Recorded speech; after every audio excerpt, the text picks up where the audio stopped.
रात अंधेरी है, तारीकी है, चांद भी नहीं निकला है। मौला 27वीं शब है, तेरे महबूब को दुनिया से लाना है और वहाँ अंधेरा है, इसलिए रोशनी का इंतजाम करके जा रहे हैं, रोशनी का इंतजाम करके जा रहे हैं।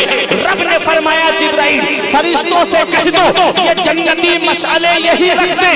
मैंने अपने महबूब के चेहरे पर अपनी सिफत गैरत के 70,000 पर्दों को डाल दिया है। एक पर्दा उठा देना रोशनी। इस्लाम के जिस हसीन गुलशन में हम सांसें ले रहे हैं, ये इस्लाम इतनी आसानी से हम तक नहीं पहुंचा है। ये इस्लाम बड़ी कुर्बानियों के बाद हम तक पहुंचा है। इस्लाम बड़ी परेशानियों के बाद हम तक पहुंचा है। इस्लाम बड़ी दिक्कतों के बाद हम तक पहुंचा है। इस इस्लाम को हम तक पहुंचाने के लिए सहाबाए किराम ने कितनी परेशानियां उठाई हैं। ये इस्लाम हम तक पहुंचाने के लिए हजरत खुबैब को सूली पे चढ़ाया गया। इसी इस्लाम की खातिर हजरत खब्बाब को जलते हुए आग के शोलों पे लिटाया गया। इसी इस्लाम की खातिर हजरत बिलाल हबशी को उमैया बिन खलफ ने जलते हुए आग के शोलों पे लिटा दिया और आपके गले में रस्सी का फंदा डाल करके मक्के के शरीर लड़कों को दे देता था। वो लड़के हजरत बिलाल को पहाड़ियों में लेकर के फिरते थे। इस इस्लाम को हम तक पहुंचाने के लिए पैगंबर इस्लाम के सहाबा ने कितनी दिक्कतों का सामना किया, कितनी परेशानियों का सामना किया और खुद मदीने वाले मुस्तफा ने कितनी परेशानियां उठाई हैं इस इस्लाम को फैलाने के लिए, इस इस्लाम को हम तक पहुंचाने के लिए। अगर तारीख का वो बाब आपकी निगाहों के सामने रख दिया जाए तो तुम्हारी आंखों में आंसू आ जाएंगे। जब पैगंबर इस्लाम तबलीग के लिए अपने हुजरे से बाहर तशरीफ लाने का इरादा फरमाते हैं, जैसे ही मेरे आका दरवाजे पर पहुंचे तो मेरे आका ने देखा कि रास्ते में नबी के कांटे बिछा दिए गए हैं और ऐसे ऐसे नुकीले कांटे कि अगर वो कांटे तलवार मुबारक को तोड़ करके ऊपर निकल आए तो अल्लाह अकबर, ऐसे ऐसे नुकीले कांटे थे। पैगंबर इस्लाम अगर उस वक्त ये कह के अपने हुजरे में वापस तशरीफ ले जाते कि लोगों मुझे क्या पड़ी है अपने तलवे लहू लुहान कराने की, लोगों मुझे क्या पड़ी है अपने तलवों में ये कांटे चुभवाने की, मैं अपने हुजरे में आराम करूंगा। तो आज ये इस्लाम हम तक नहीं पहुंचता, आज ये इस्लाम हम तक नहीं आता। पैगंबर इस्लाम ने फरमाया, ए मक्के वालों, तुम मेरे रास्ते में कितने भी कांटे बिछाते रहो, मैं तुम्हारे रास्ते में फूल बिछाता रहूंगा। मेरे आका तबलीग के लिए बाहर तशरीफ लाते हैं। अल्लाह अकबर, पैगंबर इस्लाम को कितना सताया गया है इस इस्लाम की खातिर। मेरे आका ने इस इस्लाम की तबलीग के लिए जब ताइफ का सफर किया था, वो बाब अगर आपकी निगाहों के सामने रख दिया जाए तो आपकी आंखों में आंसू आ जाएंगे। जब मेरे आका ताइफ के मैदान में पहुंचे, अबू जहल ने वहां शरीर लड़कों को पहले ही तैयार कर रखा था कि जैसे ही मोहम्मद तबलीग के लिए यहाँ पर आए उनके ऊपर पत्थरों की बारिश कर देना। जब मेरे आका ताइफ में पहुंचे, आका ने जैसे ही तबलीग के लिए अपने लबहाए मुबारक को खोला है, चारों तरफ से पत्थर आने शुरू हो जाते हैं, चारों तरफ से पत्थरों की बारिश हो रही है। पाए मुबारक पे आकर के पत्थर लगता तो नबी उस पाए मुबारक को उठा लेते, तो पत्थर दूसरे पाए मुबारक पे आकर के लगता। नबी की नालैन शरीफ फूल से भर गई। पैगंबर इस्लाम एक बाग के अंदर तशरीफ ले गए। हवा के फरिश्ते ने आकर के कहा, ए अल्लाह के रसूल, आप मुझे इजाजत दे दो, ये ताइफ वालों को पहाड़ों से टकरा करके मार दूंगा। पानी के फरिश्ते ने आकर के कहा था, हुजूर मुझे इजाजत दे दो, मेरी हुकूमत समंदरों पर है, मेरी हुकूमत बारिश पर है, मैं इतना पानी बरसाऊंगा इनके ऊपर, ये ताइफ वाले यही डूब करके मर जाएंगे। हजरत जिब्राइल अलैहिस्सलाम ने कहा, आका मुझे इजाजत दे दो, ये ताइफ जो बस्ती आबाद है, ये दो पहाड़ों के बीच में बस्ती आबाद है, पहाड़ मिला देता हूँ यही पिस करके मर जाएंगे। कुर्बान जाओ अपने नबी की अजमत पर। मेरे आका इरशाद फरमाते हैं, फरिश्तों मैं इस दुनिया में कहरो गजब बनकर नहीं आया हूँ, मैं तो रहमतुल लिल आलमीन बन के तशरीफ लाया हूँ, मैं तो सारे जहान के लिए रहमत बन के तशरीफ लाया हूँ। पैगंबर इस्लाम ने कितनी परेशानियां उठाई है, कितनी दिक्कतों का सामना किया है। अल्लाह अकबर। मेरे आका मक्के की गलियों में तबलीग फरमा रहे हैं, एक काफिर ने ऐसा पत्थर का निशाना बांध करके मारा कि मेरे आका की मुकद्दस पेशानी पर आकर के लगा। वो मुकद्दस पेशानी जिसके बारे में आला हजरत कहते हैं, जिसके माथे शफाअत का सेहरा रहा, जिसके माथे शफाअत का सेहरा रहा, उस जबीने सआदत पे लाखों सलाम। मेरे आका हुजरे खदीजा में तशरीफ लाते हैं, जैसे ही हुजरे के अंदर तशरीफ ले गए, हजरत खदीजतुल कुबरा ने देखा नबी की मुकद्दस पेशानी से खून निकल रहा है। हजरत खदीजतुल कुबरा ने अपने दुपट्टे को, अपनी चादर को पानी में भिगोया और पैगंबर इस्लाम के मुकद्दस पेशानी से खून के असर को दूर कर रही हैं। आंखों में आंसू है, रो रही हैं। उनके रोने की आवाज सुनकर के शहजादियां आ गई। शहजादियां भी देख रही हैं आका की मुकद्दस पेशानी से खून निकल रहा है। अल्लाह अकबर। आज की कोई औरत होती तो कह देती ये कौम जहन्नम में जाना चाहती है तो जाने दीजिए। आपको क्या पड़ी है अपनी पेशानी लहूलुहान कराने की? आपको क्या पड़ी है अपने तलवे लहूलुहान कराने की? वो उम्मुल मुमिनीन है, वो हजरत खदीजतुल कुबरा है। सारे मोमिनीन पर उनका एहसान है। कहती है अल्लाह के रसूल आप ऐसे ही तबलीग फरमाते रहिएगा, अल्लाह आपकी मेहनतों को जाय नहीं फरमाएगा, अल्लाह आपकी मेहनतों को जाय नहीं फरमाएगा। वो है हजरत खदीजतुल कुबरा। मेरे प्यारे मुसलमानों, कितनी परेशानियां उठाई मेरे आका ने ये इस्लाम हम तक पहुंचाने के लिए, इस इस्लाम की तबलीग के लिए। पैगंबर, अपना वतन सबको प्यारा होता है, अपना घर सबको प्यारा होता है, अपना मुल्क सबको अजीज होता है। अल्लाह अकबर। पैगंबर इस्लाम ने इस इस्लाम की खातिर मक्के को छोड़ दिया, मदीने की सरजमीन पर आ गए, तब भी मेरे नबी को चैन की सांस लेने नहीं दिया। अल्लाह अकबर। कभी जंगे बदर हो रही है, कभी जंगे उहद हो रही है, कभी जंगे खंदक हो रही है, कभी जंगे खैबर हो रही है। अल्लाह अकबर। जब सन हिजरी 8 आती है, पैगंबर इस्लाम ने जब मक्के को फतह किया है और 10,000 का लश्कर लेकर के मेरे आका मक्के की सरजमीन में दाखिल होते हैं, हजरत सैफुल्लाह खालिद इब्ने वलीद भी साथ में चल रहे हैं। हजरत सैफुल्लाह खालिद इब्ने वलीद ने कहा अल यौम यौमुल मलहमा, आज का दिन बदला लेने का दिन है, आज का दिन खुरेजी करने का दिन है। आज जिसने नबी को सताया है उसको चुन चुन करके बदला लिया जाएगा, आज किसी को नहीं बख्शा जाएगा।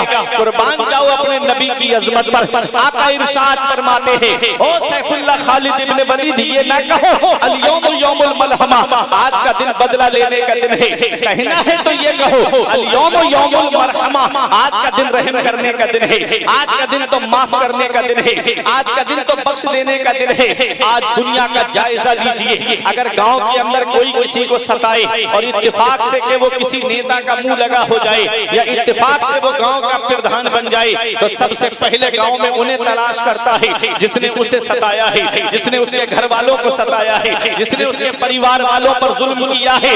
अपने नबी की अजमत पे कुर्बान जाओ। नबी ने सन हिजरी 8 में जब मक्के को फतह किया है, नबी के रास्ते में कांटा बिछा, कांटे डालने वाले भी निगाहों के सामने है, ऊंट की ओजड़ी रखने वाले भी निगाहों के सामने है, नबी को सताने वाले भी निगाहों के सामने है, नबी की मुकद्दस गर्दन में चादर का फंदा डालने वाले भी निगाहों के सामने है, पैगंबर इस्लाम पे जुल्म करने वाले भी निगाहों के सामने है। जब मेरे आका मक्के की सरजमीन पे दाखिल होते हैं, तमाम कुफारे मक्का सामने खड़े हुए हैं। आका इरशाद फरमाते हैं ऐ लोगों मेरे बारे में क्या सोचते हो? कहा हमने आपको करीम इब्ने करीम पाया है, हमने आपको सखी इब्ने सखी पाया है, आप तो करीम बाप के करीम बेटे हो। मेरे आका ने इरशाद फरमाया आज मैं तुम सबसे वही कहूंगा जो मेरे भाई यूसुफ ने अपने भाइयों से कहा था, ला तसरीबा अलैकुमुल यौम, आज तुमसे कोई बदला नहीं लिया जाएगा, आज तुमसे कोई मुआखजा नहीं किया जाएगा, तुम सबके सब आजाद कर दिए गए हो। आला हजरत की नजर पड़ी तो बरेली से पुकार के कहते हैं ये वही है जो बख्श देते हैं,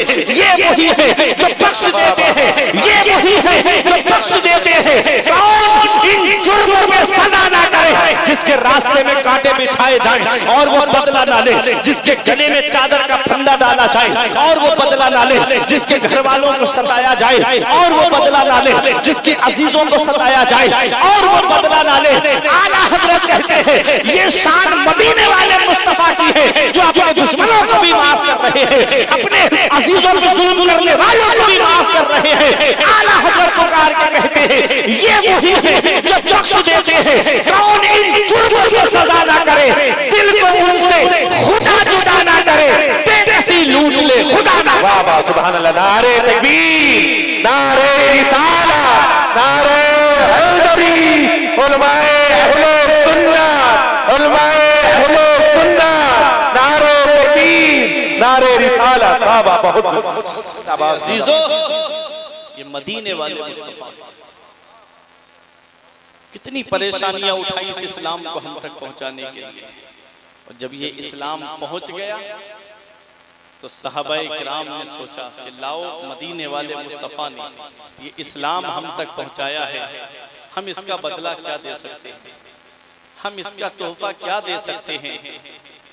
अल्लाह ने कुरान में फरमाया कुल ए महबूब सल्लल्लाहु तआला अलैहि वसल्लम अपने उम्मतियों से कह दो ला अस्अलुकुम अलैहि अजरा, मैंने जो इस्लाम तुम तक पहुंचाया है उसका मुझे बदला नहीं चाहिए, मुझे उसकी कीमत नहीं चाहिए, मुझे उसका मुआवजा नहीं चाहिए।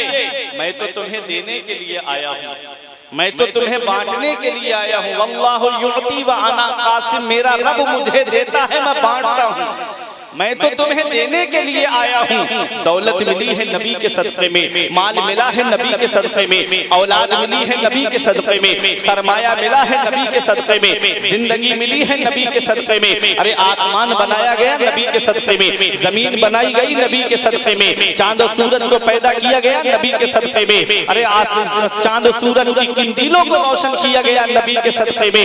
अंबियाए किराम को दुनिया में भेजा गया मदीने वाले मुस्तफ़ा के सदक़े में, औलियाए किराम को दुनिया में भेजा गया नबी के सदक़े में, पैगंबर इस्लाम के सहाबा को भेजा गया मदीने वाले मुस्तफा के सदक़े में। सारी कायनात को बनाया गया है नबी के सदक़े में बनाया गया है। आला हजरत फरमाते हैं वो जो ना थे तो कुछ ना था, वो जो ना हो तो कुछ ना हो, वो जो ना थे तो कुछ ना था, वो जो ना हो तो कुछ ना हो। जान है वो जहान की, जान है तो जहान, जान है वो जहान की, जान है तो जहान है। अब आप कहो मुस्तफा आलम की जान है, मुस्तफा दुनिया की जान है, मुस्तफा आलम की जान है। वो और लोग हैं जो कहते हैं नबी मरकर के माज़अल्लाह मिट्टी में मिल गए, हम अहले सुन्नत वल जमात है, हमारा अकीदा है वो अकीदा जो इमाम अहले सुन्नत ने दिया है। तू जिंदा है वल्लाह, तू जिंदा है वल्लाह, मेरी चश्मे आलम से छुप जाने, जिंदाबाद जिंदाबाद, वाह वाह वाह, मेरी चश्मे आलम से छुप जाने वाले मेरा नबी कल भी जिंदा था, आज भी जिंदा है, क़यामत तक जिंदा रहेगा। कायनात का जो निजाम चल रहा है ये इस बात का सबूत है कि मुस्तफा जाने रहमत अपनी कब्र अनवर में जिंदा है, सितारे रोशन है, इसका सबूत है कि मुस्तफा जाने रहमत अपनी कब्र अनवर में जिंदा है। जो सूरज और चांद चमक रहे हैं इस बात का सबूत है मुस्तफा जाने रहमत अपनी कब्र अनवर में जिंदा है। जो आसमान और जमीन का निजाम सलामत है इसका सबूत है कि मुस्तफा जाने रहमत अपनी कब्र अनवर में जिंदा है। आओ मैं आपको बताता हुआ चलूं, मुस्तफा आलम की जान है, मुस्तफा दुनिया की जान है, मुस्तफा कायनात की जान है। आओ जरा देखो ये घड़ी जो है, आपके घरों में भी घड़ी लगी होगी, मेरे घर में भी घड़ी लगी हुई है। इस घड़ी की जान क्या है? इस घड़ी की जान बैटरी है, इस घड़ी की जान सेल है। उस सेल को आप निकाल देंगे तो जो सुई जहां पर है वहीं पर रुकी रहेगी। अगर 12 बजे सेल को निकालेंगे तो सिर्फ 12 ही बजेंगे। 1 साल के बाद देखोगे तब भी 12 बजेंगे, 2 साल के बाद देखोगे तब भी 12 बजेंगे, 3 साल के बाद देखोगे तब भी 12 बजेंगे, 4-5 साल 10 साल के बाद देखोगे तब भी 12 बजेंगे। और 10 साल के बाद जैसे ही सेल आपने लगाया सुई चलना शुरू हो जाएगी, सुई आगे बढ़ना शुरू हो जाएगी। ऐसे ही मोटरसाइकिल की जान पेट्रोल है, पेट्रोल खत्म तो गाड़ी आगे नहीं बढ़ेगी। बात को समझते हुए चलिएगा, तवज्जो दीजिएगा। मुस्तफा आलम की जान है, मदीने वाले मुस्तफा कायनात की जान है, मुस्तफा आलम की जान है। जब आका मेराज को तशरीफ ले जा रहे हैं, मेराज की रात है और रब से मुलाकात है। रब ने हजरत जिब्राइल को हुक्म दिया, ऐ जिब्राइल 70,000 फरिश्ते जो तुम्हारे मातहत हैं, और हजरत इसराफील से कहा 70,000 फरिश्ते तुम्हारे मातहत हैं, जाओ ये जुलूस लेकर के मेरे महबूब की बारगाह में जाओ और मेरे महबूब को मेरे पास लेकर के आओ। आज मैं अपने महबूब को अपना दीदार कराना चाहता हूँ। ऐ मेरे प्यारे मुसलमानों, हजरत जिब्राइल अलैहिस्सलाम ने सोचा रात 27वीं है, चांद भी नहीं निकला है, अंधेरी रात है, दुनिया से रब के महबूब को लेकर के आना है, हर तरफ अंधेरा ही अंधेरा है। हजरत जिब्राइल ने हुक्म दिया फरिश्तों से, जन्नती मशअले ले लो और रब के महबूब को लेने के लिए चलना है। फरिश्तों ने जन्नती मशअले ले ली। रब ने फरमाया ये क्या कर रहे हो? जिब्राइल अलैहिस्सलाम ने अर्ज किया, मौला तू तो सब कुछ जानता है, रात अंधेरी है, तारीकी है, चांद भी नहीं निकला है, मौला 27वीं शब है, तेरे महबूब को दुनिया से लाना है और वहाँ अंधेरा है, इसलिए रोशनी का इंतजाम करके जा रहे हैं, रोशनी का इंतजाम करके जा रहे हैं। रब ने फरमाया जिब्राइल फरिश्तों से कह दो ये जन्नती मशअले यही रख दे, मैंने अपने महबूब के चेहरे पर अपनी सिफत गैरत के 70,000 पर्दे